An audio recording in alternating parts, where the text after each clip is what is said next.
In alcuni reparti dell'azienda ospedaliera oggi ci sono condizioni inammissibili, pochi bagni rispetto al numero di letti, difficoltà nei trasporti perché per fare la radiografia bisogna prendere l'ambulanza, c'è una strada di mezzo tra i padiglioni a est ed ovest.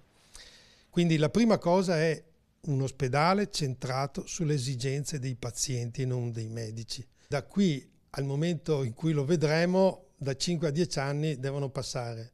Speriamo che non siano 10, forse non saranno 5, ma sia una posizione intermedia.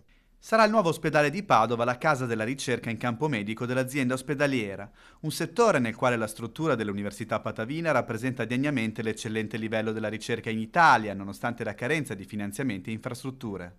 La produttività per singolo ricercatore in Italia è la più alta al mondo. Questo vuol dire che i ricercatori italiani pubblicano lavori scientifici che sono altamente importanti e sono citati da altri colleghi.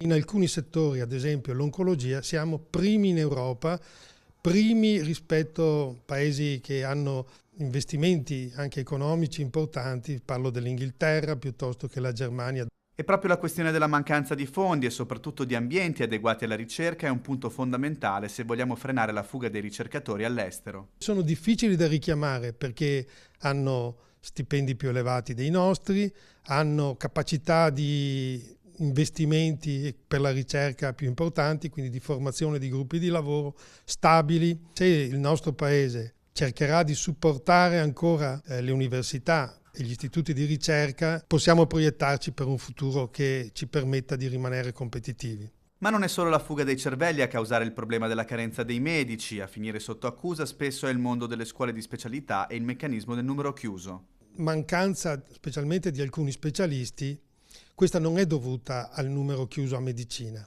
è dovuta al fatto che le borse di studio, o meglio i contratti ministeriali, negli ultimi 5 anni sono insufficienti. A fronte di circa 10.000 laureati in Italia ci sono solo 6.700 contratti di specialità. Un fronte sul quale si attende un segnale delle istituzioni, ma non è da sottovalutare quello che gli stessi ricercatori possono fare per far conoscere il frutto delle loro ricerche, specie di fronte all'avanzata impetuosa delle fake news in campo sanitario, che diffondono credenze di dubbio valore scientifico.